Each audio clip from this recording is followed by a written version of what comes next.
things covered listeners, all things covered viewers. We have a treat for you guys this episode. I'm so excited. I'm so elated to be on with this outstanding individual. First and foremost, you guys know it's summertime. We're in July, but next month in August is a very, very special month regarding the NFL grades. The NFL Hall of Fame ceremony will happen in early August, and I felt like it was only right to get someone on the show that will be celebrated. This man not only will be celebrated, but he will go down as a living legend. And I tip my hat to this guy, even though I don't have a hat on, because he gave me my opportunity to fulfill and live out a dream, which is to play in the National Football League. And he drafted me to the best organization in the land. This individual, he is a Super Bowl champion. He is a Hall of Famer, my former coach, and remains in the work family as a studio analyst for the NFL Today on CBS. Bill Cowher is joining us here on All Things Covered. Coach Cowher, man, thank you for joining me first and foremost, and how you feeling? I'm doing great, BMac. When you reach out, how can I say no? Oh, man, I appreciate it. I appreciate it, man. There's so much we can talk to you about. And you know, and the fans, they're excited about this opportunity to hear you speak, to see you speak. But a lot of people might not know, you know, you just wrote a book, and we will tap into your book a little later in this conversation. But you're also in the process of writing a Hall of Fame speech. Take us back to that moment, the awesome moment back in January of 2020, where David Baker surprised you on with the news that you would be heading to Canton. Yeah, BMac, it was a Saturday night, as you well know. We were in the playoffs, and I knew that the Centennial class vote had taken place on the previous Thursday. I was trying to get some feel for how the voting was going, and I didn't hear anything Thursday. I didn't hear anything Friday. And I remember getting up that morning with my wife and just telling her, you know, I don't think I'm getting in because I think I would have heard something by now. And I said, I'm okay with that. I said, I don't need any validation. You know, it was a great run. I'm glad my story was out there, but I just don't think I'm going to get in because I think I would have heard something. I went into the production meeting for that night for the playoff game that we had. No one asked me about it at all. So now I'm thinking, I know I'm not getting in. They're giving me a respectful space because they don't want to have me talk about my disappointment. And so as we got on the air, and right before that segment, we were doing an eye vision on Lamar Jackson. I was doing with Phil Simms. Sean McManus and David Burson came out and onto the stage. I'm thinking, wow, because we decided to do it on the other side. Usually we do it on one wall. We decided to do it on a back wall. And I'm thinking to myself, wow, the bosses are out here. Make sure I don't screw up this segment here. So I'm down there looking at my notes and everything. And we start this eye vision. And I say to Phil, what about Lamar Jackson? And Phil says to me, what about David Baker? And I turned and saw David Baker. I'm going, wait a minute, this is not how this is supposed to be. Usually you're knocking on a door somewhere. And it was almost surreal. And just before my own eyes, I just like, wow, you just start to reflect. I just started to talk. And I'll never forget when I got done talking, I remember I looked over to Nate Burleson. I go, Nate, I don't even know what I just said. Was it okay? He goes, no, coach, you were great. I said, yeah. It was a pretty special moment, and really one of those moments that, you know, you just think about from the time you go home. We had to do the show the next day, and it was pretty surreal. It was a special moment, I know, for me, and I could say the same for the consensus that we're watching you guys live, because it was unexpected. It was real. It was just, it flowed naturally with everything else. And just to see how excited and shocked you were, you know what I mean? It made it that much better for all of us. And just being able to applaud you in that moment and celebrate with you was an outstanding experience. And this is a very, very special class. This year's class, combined with last year's class, has a distinct black and gold feel to it. Man, I know Steelers Nation, they're gonna just take over Canton, Ohio that weekend. Yeah. So you're going in, Coach TP, my former teammate Troy Polamalu, Steeler great Donnie Shell, another former teammate Alan Faniger, and the great Bill Nunn will all be heading into the hall in a few weeks in August. What does it mean for you to go in with that group of guys? And you will have Art Rooney II as your presenter as well. How did that come about? But first and foremost, what does it mean, for you, the feeling to go in with a great group of legendary Steeler players? Well, it's so funny because with the 2020 class, as you talked about, it's myself, Troy Polamalu, and Donnie Shell, two defensive guys. My background's a little bit on the defensive side as well, as you well know. Mm-hmm. That was really special. And I sat there and I remember being down there, and we went to the Super Bowl that year. It was in Miami, and Alan Fanigan was sitting there waiting for the knock. It didn't come, but it was so great that it came the next year. And it was just he's the next guy. And there's so many others. Be talking about Hines Ward, who will be presenting Alan Fanigan, ironically. So, it's just a special group. And BMac, we built something very special in Pittsburgh, and it was a family. It all starts at the top. It started with Mr. Rooney and the chief before him, and now with Art. And so really, for me, the presenter really was about the Rooney family. And Art Rooney was a very natural decision for me to do that because, you walk in that building, there was just something kind of unique about the family atmosphere that we had, the level of expectation that was placed upon you, the history of what the Pittsburgh Steelers were all about, and how they resonate in the community. So it's going to be a special day. The Cowboys are playing the Steelers in the Hall of Fame game. It'll be a nice recollection. I mean, Jimmy Johnson's going in as well in the same class we have. So, I think what a great way to kick off this 2021 season after this past year with the pandemic and everything that took place, to kick us off with an old-time tradition with a lot of great names and faces going into the Hall of Fame. It's going to be a special weekend in Canton, no doubt about it. It's going to be one of the more highly anticipated Hall of Fame weekends. And I might be a bit biased because of the Steeler ties, but I think because of what happened last year, not being able to have the Hall of Fame game, now finally being able to get fans into the stadium, to be able to have a full seated stadium is going to be huge. So it's going to be an outstanding event. I know the terrible Towers coach. It's going to be bananas. It's going to be bananas. It's going to be an outstanding weekend. As I mentioned earlier in the show, you're an author now too. Outstanding book, Heart and Steel, is available now. Make sure you guys go out and support Coach Cowher. All the Steeler Nation should support Coach Cowher. If you don't like him because he beat your team, you should still go support him in his book, Heart and Steel. And while football is covered a lot, in your book, you cover a lot outside of football. How hard is it for those in the sport to find the right balance and perspective with football and non-football related things? BMac, it's funny. I said when I went into the Hall of Fame, it was you reflect on your football life. Then all of a sudden, everything kind of came to a screeching halt. So I think during that time frame with social justice issues that were going on, I think we all sat back and reflected on our own personal lives. So I had to find the right person to collaborate with. And I found Michael Hawley. And Michael Hawley has written sports books in Boston. Michael Hawley was a guy that, he went to Point Park College in Pittsburgh. And was a writer for the Cleveland Akron Beacon Journal. So he had a history in the National Football League. But as I told Michael, the important thing to me was the fact that I did not want to write just a football book. I wanted to write a book that was about family, football, and one's life journey of lessons learned. One that could help others maybe along the way, that when you reach that fork in the road, you have to make a decision, that you put some thought into it. And I try to use enough examples of what I learned through my time as being the head coach, and you were part of that, and our run to the 2005 Super Bowl, but also to the point when I stepped down, because it was more of a family decision at the time. And I prioritized family over football. I always have done that. So it talks about me growing up in Crafton. It talks about my transition out of football. Then all of a sudden going through a period of time where you lose your father and your wife within a 3-month period of time, what grieving is all about, and trying to do that with your 3 daughters. So there's a lot, again, it's more about life than it is just football, but there's enough football in there, I think, that it'll keep people entertained. And that's one thing I love about individuals like yourself, being able to have a unique life outside of what we've grown accustomed to seeing you doing. Most people see us as only football players, but we do a lot more. We go through a lot of different feelings, and being able to express that on paper for us to read. I applaud you for being able to do that and also show a different side. And like I said, Mike Tomlin is out now. Make sure you guys support my guy, Coach Cowher, in his book.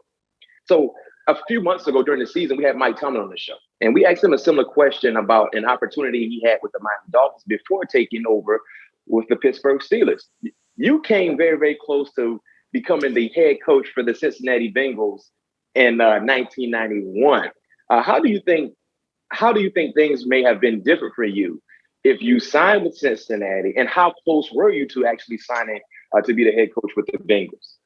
Well, it actually wasn't the Bengals in '91. It was actually the Cleveland Browns, ironically, because Bill Belichick and I we were the last two to be interviewed.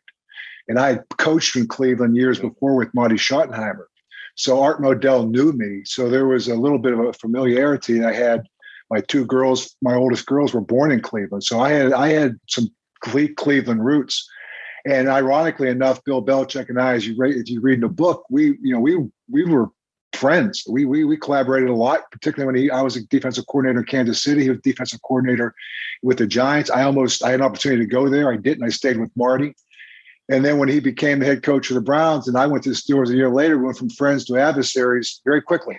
And so you never know. You never know how things turn out, BMac. What happens to you if you don't come to the Pittsburgh Steelers? And I just, it's just so many things in life. I think twists and turns. I think, but the biggest thing you do, and as I've always tried to do, is I follow my gut feelings. I prioritize core values that, to me, really influence my decisions. And I talk a lot about that in this book from the standpoint of, I think you have to follow your gut. You can't be afraid to take chances or take risks, but at the same time, keeping your core values in place and making sure that's in the forefront of all your decisions.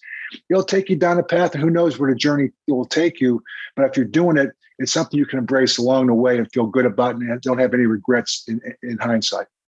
Yeah, and then, of course, in 1992, becoming the head coach of the Pittsburgh Steelers, being a Pittsburgh guy, what was it like for you telling your friends and family that you're about to be the head coach for the hometown Steelers?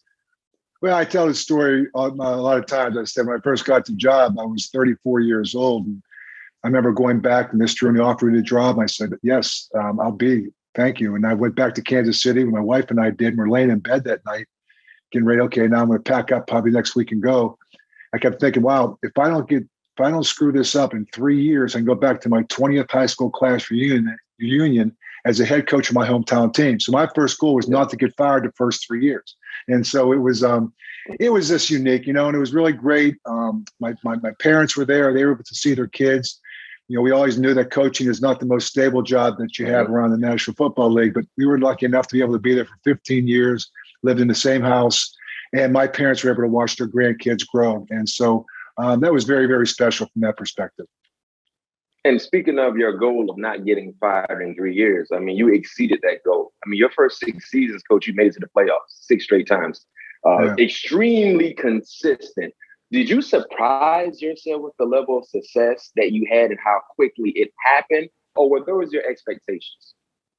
Yeah, you know what, BMac, I've everything I did, I went right from playing to coaching. I was a special teams captain in 1984 with the Philadelphia Eagles.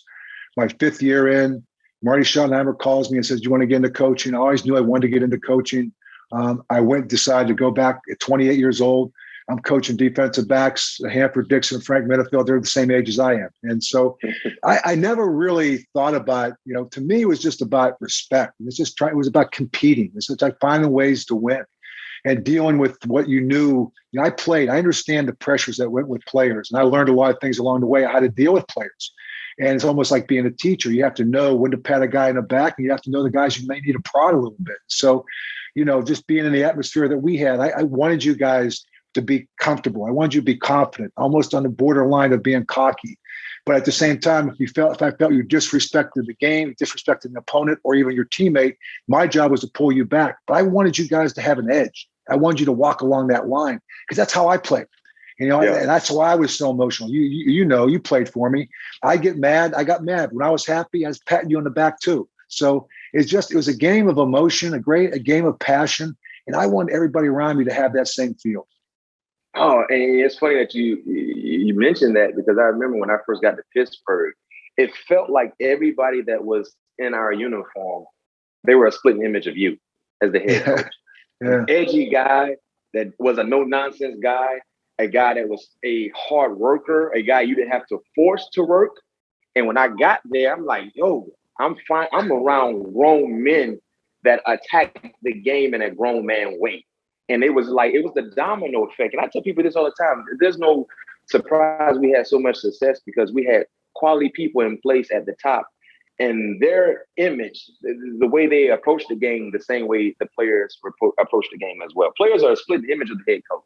You know what I mean? Yeah, if you got a soft head coach, you might have a soft team. Right. And if there's one thing we were not going to be, it was going to be soft. that was not even an option. So I said, I'm going to hold people accountable. And, and I get it. I understand everyone's different, but we're going to hold people accountable around here and we're going to play a certain way. It may not end up being a win, but you know what? We're not going to beat ourselves. They're going to have to beat us. Yeah, I remember doing a special team meeting. Coach Cowher running a special team meeting for the listeners and viewers watching us and listening to us. The head coach, he's the head coach. He would be in the special team meeting, and I remember running down on the kickoff. He'd put that red dot on you. Are you accelerating or decelerating? He don't want to see you slow down. He want to see you run through somebody. Man, you better run through somebody. I was like, okay, I got to get my special team game up to par if I want to be on this team. All right, I said, BMac, you run a 4.4? Why is this guy running a 4.8 faster than you going down the field? Is there some hesitation there? There better not be any hesitation. Me and Larry Foote would be in the back wall. If Larry Foote would be like, BMac, how did you do on special team? I'm like, man, I hope I did okay. So, all right, man, you don't be playing around on special team. You know how Coach Cowher is on special team. I'll put that red dot on you.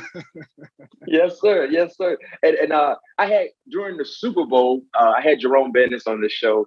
And he just was, we were just talking about that 05 team. And he's talking about his time in Pittsburgh, primarily with you. And you hit on the culture that you established. Some organizations, they don't know how to establish the culture. And for you going to Pittsburgh, how did you come about establishing that culture? And who did you circle to be the leaders of the pack that were not coaches to be able to make sure the guys fulfill that requirement?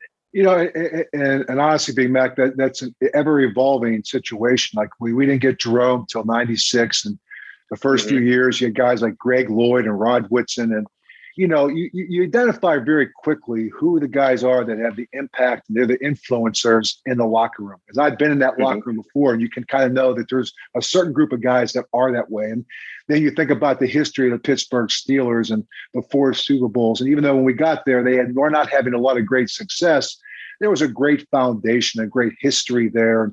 And so that was something that we just tried to build off of each and every year, kind of be identified by who we were, playing tough defense, running the football, and then letting it evolve from there. And, the one thing our viewers need to know is I got to say this about you is in that 2005 run we had, one of the biggest games, most exciting games we had was against the Indianapolis Colts. And we had the game won. Jerome fumbles the ball. They pick it up, run the ball back, and Ben makes one of the best plays in the whole playoffs by tackling Harper.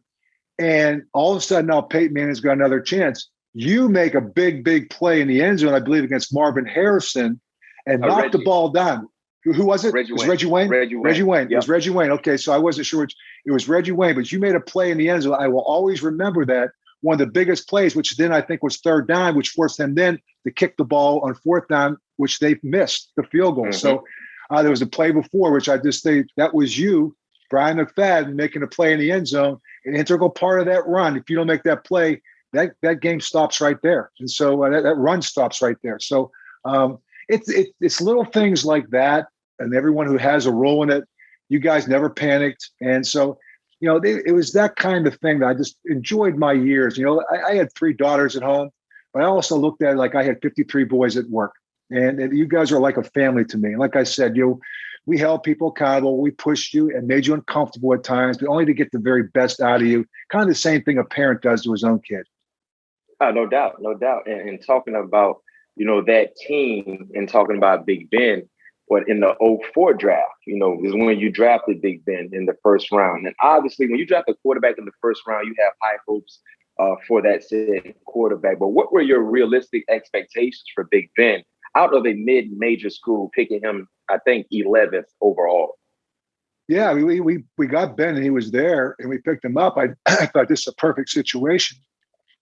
Tommy Maddox, who I thought would be a great bridge between Tommy to Ben. Charlie Batch was backing up, so we had the 2 backups right there. So Ben could be the third quarterback in a best case scenario, and at the same time, kind of get a feel for what we were trying to do. Well, all of a sudden, Charlie Batch gets hurt in the preseason, like the third preseason game, but he'll be able to be back by the fourth game. Okay, well, fine. In the meantime, let's get a package of plays. We'll let Ben back up Tommy Maddox. Tommy can make at least the first 3 or 4 games. Well, the second game we go in there, Tommy gets knocked out by Bart Scott of the Baltimore Ravens. Ben comes in right now and almost starts to lead us back because a couple of the things that he did was he was felt comfortable running the no huddle. And so he starts to bring us back. And all of a sudden, he throws a pick 6 to McAllister, which was fine because it was a miscommunication. But I remember they're down and back because this is our quarterback. We have nobody else healthy right now. So the next week we went down to Miami and in the storm. And from that time on, we kind of dialed it back and let him to do the things that he was comfortable doing. And when you saw Ben, you see him working out. But when you get him in practice, you didn't realize he was as big as he was. He was as athletic as he was. And his arm wasn't as strong as it was. Like, wow, this guy's good. And he could see the field. He felt very comfortable at times when plays broke down to get out of the pocket, and he could see the field probably as well as anyone that I ever been around. Like, wow, he's making a lot of plays on improvisation. Like, we really haven't had a guy like that since Cordell Stewart. And this guy now is very, very accurate. And so you just saw the more that you gave him, it was never too big for him. And we kind of brought him along slowly. I mean, obviously, he won his first 15 games, I think he was when he started. And so you could just tell from there he would have a great career. And talking about his great career the following year, we were able to do what some people felt was the unthinkable and being able to get to Detroit and win a championship. But, Coach, personally for you being hands-on with the team, seeing us from the beginning to the end, at what point during the 2005 season did you feel like we were a legitimate Super Bowl contender? I thought we were from the very beginning. And I think we went through a 3-game stretch right there in the middle. As you remember those 3 losses, the last one being to the Cincinnati Bengals at home. I remember bringing you guys in there. We always had those goal boards. I said, you know what? I'm tired of looking goal boards. And I want each one of you guys to grade yourself based on effort, based on execution, and based on your assignment. And I remember pulling guys in like, okay, they thought I look at their grades. No. We're clearly not on the same page. So I want everyone to look in the mirror. Don't look around as to why all of a sudden we're going through this 3-game losing streak. And you know what? There's only one game we're going to play. We're going to have a 1-game season. There's only one game that was on that board. The Chicago Bears. Because we don't win that, we're done. Okay, the next game is Minnesota Vikings. If we don't win that game, we're done. So we just kept thinking of one game at a time. And I felt like we almost had an edge to us right now. It's like because everyone kind of counted us out. Remember, we were talking about going into the playoffs. I remember telling you guys about the Christopher Columbus story. That, don't let history dictate your future, but let your future make history. And, it was one of those points like saying, listen, don't let other people tell us what we can't do. Oh, no 6 seed's ever gone to a Super Bowl. I don't care what they say that we've never done. No one's ever won their last 4 games to get into the playoffs. And what makes you think we can't win on the road? And so every game, as you know, I always try to make every game personal. And it was really nice that we had our first game against the Bengals with TJ Houshmandzadeh. Only thing I showed you the night before the game was him wiping his foot with the towel. I said, I need to say no more. Remember, right? I said, Coach, that was one of the best. One thing I tell people all the time about BC, he's the ultimate motivator. And I think great coaches have to have the ability to motivate verbally. You know what I mean? And your pregame speech were always on point. But that pregame speech the night in Cincinnati, when you showed that clip of him disrespecting the terrible towel, and I think you had him crop the lights, and we listened to that Phil Collins. And we were just meditating. And in the entire room, you can just feel the intensity in that room. For me, that was the moment I felt like, yo, it's a wrap. Because we knew we were the better team. We were in a slump in the season. It happens. You know what I mean? We knew we were the better team. But when you did that, Coach, that was one of the best pregame speeches I've ever been a part of. And you remember the next week, we had to go against the Indianapolis Colts, who embarrassed us on Monday Night Football early in the season. So it was like a revenge tour. Mm-hmm. And then we go to Denver, and to make it personal, Joey says, I got shot in Denver. I go, my gosh, that's all we need. It was. And the crazy part about that first Monday night in Indy in the RCA Dome, they embarrassed us. We had a horrible game. But you stood in the locker room and you gathered the troops. You said, don't worry. We will come right back in the same locker room. We'll be back here. Yeah. We'll be back here. If we didn't doubt, we all believe. And man, that Super Bowl run that playoff run was just a thing of beauty. I was disappointed the season ended because I felt like we couldn't lose. I know. It's like it was really even the week of the game against Seattle. There's just a feeling we had like it was the same routine we were in, the same build up to each week. We made it all personal. Like it was like, okay, this. That's why I said we're road teams, man. We're road warriors right now. No one's giving us a chance. Even though we might have been favored, I said, no, I kept telling you, we're not favored. We're the underdogs. Just remember that. Underdogs. No one thinks you can do that road. No question, no question. And talking about the 2005 team, clearly was a great team. We won a championship. But was the 2005 team even the best team you coached? I've answered that, BMac. I don't know. They were all so pretty special. 97 team was. I say that only from the standpoint that was Cordell's first year as a starter. We did some really special things with him, and we lost to the Denver Broncos in the AFC Championship game at home. But that was it just seemed like that team defensively and offensively just had a lot of things going on. It may not show up statistically. But, I remember all the 2001 was a really good team. We lost to the New England Patriots then. And, on a block field or return punt for a touchdown, a block field goal for a touchdown. Again, and then 2004 was a really good team. I mean, and, Ben had that interception at the end of the first half to Rodney Harrison. And after that, we still all came back, and it was his rookie year. So, the 4 and 5 was like those teams we kind of picked up, and we had a little bit of a setback in the middle of that 05 season. But I just felt like those two teams were very much mirror images of each other, with a quarterback a little bit more experienced the next year. So it was there were some really good teams. The 94 team was a good team, and 95 I had two of the better outside linebackers that we had. Yeah. Kevin Green, the late Kevin Green, God bless him. And Greg Lloyd would be out there in his T-shirt before a game. It says, "I wasn't hired for my disposition." And I said, "Okay." I mean, when he spoke in the locker room, it was like, "Yeah, I thought," and everybody listened to him. So it was, Rod Woodson, what a special player he has been. Like you talk about all the players, and just he was like a coach on the field. Carnell Lake, the same. And again, you go down the line. It's just, it's hard to put a favorite to anything. Like I said, my 15 years, I had some special guys, and we go in Canton, there'll be a lot of those guys come back. It'll be a really nice reunion Saturday night. Coach, personal question for you. During your time there in Pittsburgh, being a defensive-minded guy, you guys always seem to hit the ideal player for that outside linebacker role. Either you draft them or you acquire them via free agency. And you talked about Lloyd, Gilden, Porter, Harrison. I mean, Kevin Green, the who's of who. Yeah. What was the deciding factor on this guy fits the model for what we look for at the outside linebacker position, which was important for us playing that 3-4 scheme. We had to have some dogs that could play the outside linebacker position, but all those guys you mentioned had the same mindset, and they went about attacking the game the same way. What were you targeting in those players? Well, those are guys, they're special guys. I remember getting Mike Vrabel as a great example of it, who's a head coach today, but Mike was a down lineman at Ohio State. They're trying to stand him up as an outside linebacker. The same thing that we had done with Chad Brown. We'd done that with Jason Gilden. These were guys that they really had to learn to play from a 2-point stance. They were used to be in a 3-point stance, but the one thing that they could do is they could rush the quarterback, and they were athletic enough to play in coverage. And so the one thing that the 34 defense gives you, BMac, it gives you a little bit of a lot of flexibility, and given a lot of different people can come and rush at different places. And a lot of the zone blitzes that we used to run is because we had athletes playing either defensive end in the sub package or playing outside linebacker in the 34. So it's the athlete you were looking for. And ideally they could come to our system and sit behind a guy and watch for a year, and you'd have to thrust them in there right away because all the idiosyncrasies that we had with our defenses. And so that was ideally what we tried to do with a lot of those guys. And for the most part, it worked out pretty good. Oh, no question. It worked out extremely good. I can say that. It's worked out extremely good.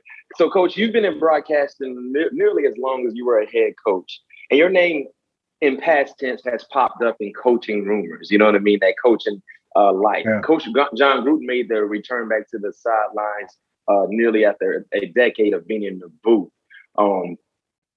Would you ever consider coming back to the game? I know you're enjoying your time with CBS and they love you dearly as well, but would you ever consider going back to the sideline at this point in your life? I don't think so, BMac. I mean, I love the game to whatever extent that will be, whether it be with CBS, which I love the platform. I love the guys I work with. I really enjoy doing it. It's live TV. There's always something challenging about live TV.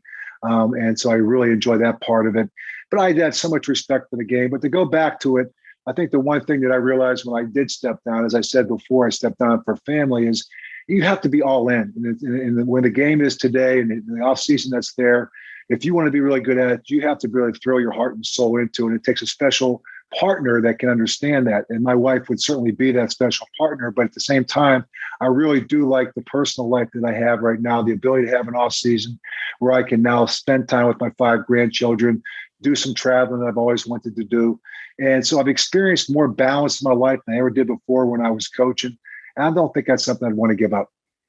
And some of the past experiences with head coaching, with vacancies with some organizations, did you ever really consider some of the opportunities that were presented to you? Like, man, I really might consider this. You know what I mean? Did any team kind of, raise your eyebrow to say the least?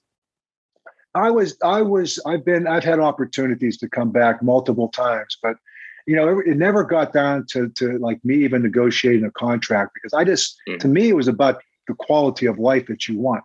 And like I said before, if I'm going to go somewhere and change a culture, I got to be there. I got to be the first one and the last one to leave. And not that I'm afraid to do that, but is that where I am in my life right now to want to do that? And, my wife stepped down at the time. My late wife stepped down. I wasn't in a great place. My new wife is in music. She's got her own personal career as well. And I kind of have enjoyed that balance. And as I've talked with her through it, every time we come down to it, it just came down to the quality of life that you have. And I've been so blessed, again, to have this platform at CBS, but also have the flexibility and balance in my life that I would not be able to have if I went back to coaching. No doubt, no doubt. Well, we enjoy seeing you on Sunday. I know I do. You be dropping those gems and those. And sometimes, Coach, I can tell when you really get fired up because that passion comes out. And, you can't hide it. I'm like, okay, he's fired up for this game. And I do love the game. There are times I sit there, I love strategizing. You know how much I love to put blitzes in and understand we get one more defender. And I love coaching and love the camaraderie with players, with coaches, and game day, just even training camp. It's just all of a sudden now we're all in a bubble right now when you do things. And then I've kind of prioritized my personal life. But you're right. On Sundays, football season comes up. I'm getting fired up right now just thinking about it. But first of all, let's do this thing in Canton. You make sure you come there, bring all your guys, and we'll have a little rendezvous right there on Saturday night. No question. We're going to have a great time with our terrible towels, man. We're going to take over Canton. We're going to take over Canton. Talking about coach Mike Tomlin has entered his 15th year for the Steelers. He's been extremely consistent during his tenure there. How long can you see Mike Tomlin being the head guy in charge there? Well, I think as long as Mike wants to be there. I mean, I think the one thing that I've seen with Mike is he's so genuine in everything that he does. He's a player's coach from the standpoint of, I don't use that as negative. I hate when people say player's coach, it means you're soft. He's not that at all, but he's a guy that he can inspire the guys that he has played with. His record speaks for it. His consistency that he has produced year in, year out. I hope he's there for a long time, as long as he's happy being there. It's a demanding job. Pittsburgh's a small town. Sometimes you're probably appreciated more so outside your city than you are inside your city. And I think people from the outside realize how good a football coach Mike Tomlin is. And I think on the inside, see how hopefully they can take this year. But boy, the AFC North has really become a very competitive division right now. With Mark Jackson, Baker Mayfield, Joe Burrow, three Heisman Trophy quarterbacks and a Hall of Fame quarterback. So it'll be an interesting year this year, and hopefully they'll be able to come back and we'll see how that unfolds. But there's no question, Mike will be there as long as he wants to be there, and he'll be the first one to know when it's time to walk away. And talking about head coaches, how was it, seeing one of your former assistants and Bruce Arians, be able to hoist up that sticky Lombardi this past February? Oh, it's special. I mean, I'm so happy for BA because we go all the way back to coaching together with the Kansas City Chiefs. When I was there with Marty, he was coaching running backs. I was a defensive coordinator and coaching linebackers. So we go way back, and it brought him into Pittsburgh, as you know, and he won 2 championships there. So he's just a good football coach. He's great with the players. He resonates with those guys. And it's hard not to respect him. He pushes people. He holds people accountable, not afraid to call anybody out. And, but the players, they know that about him. So, if you know what you're getting, there's no BS behind it. Players adapt. They don't mind it, be held accountable. And so I'm happy for him. And it was just a great run for him last year. Coach, of course, I'm a DB, Pat P, a DB. We love talking DBs on this show. And you said Rod Woodson is the best player you've ever coached. Why is that? Well, just because of him. I mean, Troy was there, but I only had Troy for those 3 years. And Troy, the one thing about those guys, BMac, when I used to come in to the office in the morning, they're already in there looking at film. I mean, they were already in there looking at video and coming up to me about, I think if we do this or we do that, they get a certain split. I know what he's going to run. Is there any way I can make a call where I can have the ability to jump something and get the safety over the top? And so we have to be talking about, okay, well, we can, you listen to players like that, like, okay, wow, okay, let's just talk about how we can, incorporate some of these things that you'd like to be able to do. But I go back to the corners I had. I was so blessed. When I was in Cleveland, I went to defensive backs. I had Frank Minifield and Hanford Dixon, and Mark Harper was our nickel back, as good as you can find. I go to Kansas City, I have Albert Lewis, I have Kevin Ross, and J.C. Pearson as my nickel back, as good as you're going to have secondary-wise. And then obviously you come to Pittsburgh, we had Carnell Lake, Rod Woodson, and Dave Johnson. And then from there, it's just been one good set of defensive backs after another. So, listen, to me, the most fun I ever had coaching, truth be told, was my 2 years coaching the defensive backs in Cleveland. It's just something about being out there on the island. There's just something about the one-on-one elements of it, playing bump and run, playing off coverage, knowing where your help is, understanding splits, having peripheral vision and knowing who you're supposed to key, the discipline it takes to play out there, the athleticism it takes to play out there, and the self-confidence and be able to not lose your confidence when you get beat. Because it's so easy to start to back up a little bit more because I don't want to get beat deep, but you got to continue to challenge people. So again, I think it's one of the hardest positions in the National Football League to play because you're the most exposed. When you get beat inside a lineman, no one really sees it. You get beat outside, everybody sees it. So you better be resilient enough to not let it knock you down and just get back up and go back at it and don't lose your sense of confidence. So I love the secondary. Yourself, great corner, Patrick Peterson, one of the all-time great corners in the National Football League, because he wasn't afraid to take chances. And at the same time, he did it probably with a great degree of preparation, which is why you let great players who prepare, you give them the ability to do what they want to do on the field. You don't try to harness them. Yeah. Last question for you before we transition to the superlative part of our show, Coach. Do you have any funny, amazing Troy Polamalu stories? I have quite a few of them with Troy just doing his Troy isms during the course of a ball game. But I know for you as a head coach and being on the sideline, and let's say Coach LeBeau calls, red zone cover 4 or something like that. You see Troy bouncing around the center. You're like, what's going on? I got a bunch of them. I'll just leave you with this one. We were playing against the San Diego Chargers, and LaDainian Tomlinson catches a wide pass. We were in a fire zone, and for whatever reason, Troy locked down on the tight end. James Ferry came to the tight end. No one covered LaDainian Tomlinson. He caught it, went in for a touchdown. We come to the sideline. I'm just trying to make sure we got our kickoff return team. Okay, let's talk about this. I go over to talk to Troy. He's on the bench, and Chris Hope says, Coach, not right now. I go, what do you mean right now? He goes, Troy's praying. I go, Troy's praying. Okay, well, how long is it going to be? He goes, it could be a while. The guy says, it could be like a, well, God, I just want to talk to him about that last one to make sure that we get this straight, because I don't want to make sure we make the same mistake. I will come and get you.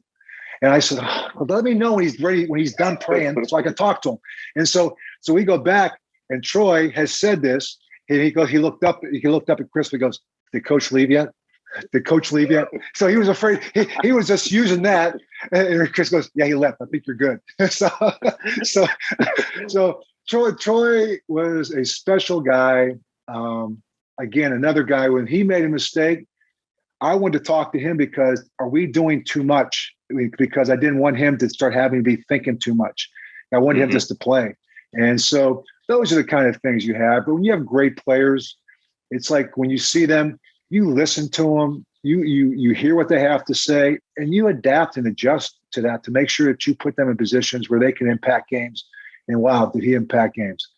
No question, no question. That's a good thing about your entire staff that you had in Pittsburgh. You guys gave us the free range to be able to be football players. You know what I mean? As long as we're all on the same page together and we're playing the same thing, you allowed us to be football players, and it worked out more than it did. So now, Coach, we're going to transition to the superlative part of the show. I hit you with a few rapid fire questions. Want your unbiased, honest answer. I know you can handle pressure. You've done it throughout your entire football career. All right, first question for you. Since you've been retired from coaching for a while, who has the meanest look in football? Meanest look in football. Wow.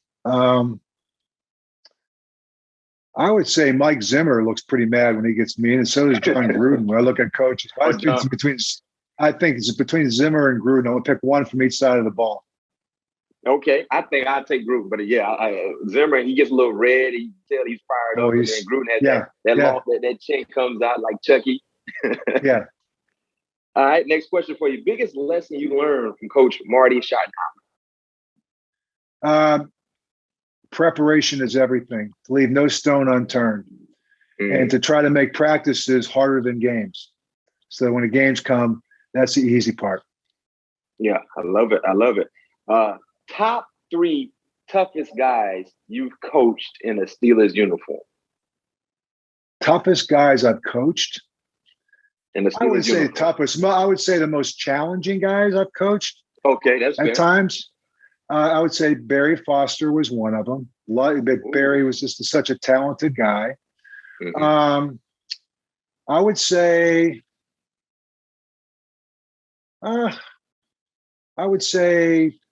I mean, in his own way, I'd probably say James Harrison in his own little way, but kind of liked him. I kind of liked the way he was. I mean, it was like it wasn't challenging, but he was just like he would just stop sometimes in the middle of practice. And it used to drive me crazy, and like he made a mistake.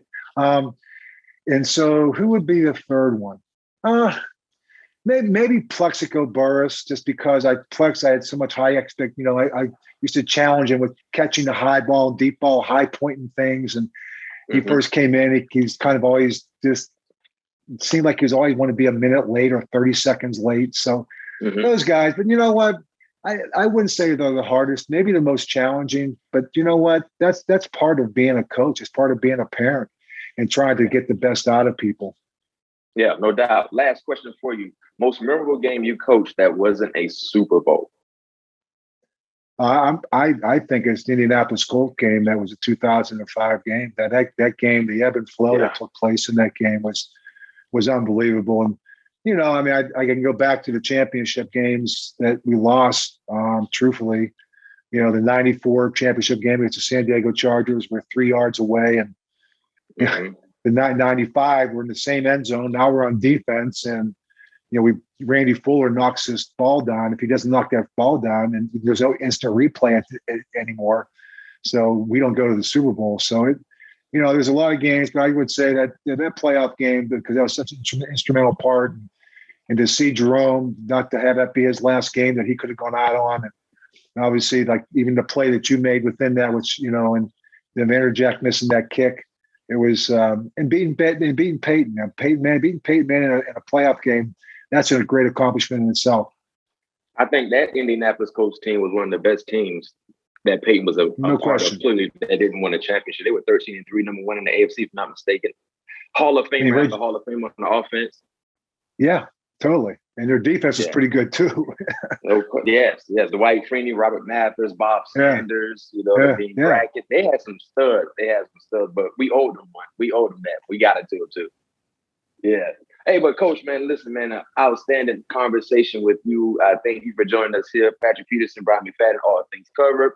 Make sure you guys go support Coach Cowher and his book, Heart and Steel. Is out right now. It's available everywhere. Your audio book, if you want the hard copy, go out and support my guy, man. He's an unbelievable individual. Soon to be Hall of Fame in the National Football League, Hall of Fame in Canton, Ohio. Coach, man, it's a pleasure joining us here. Can't wait to see you in Ohio. We can't wait to see you on CBS on Sundays. Get ready for the season.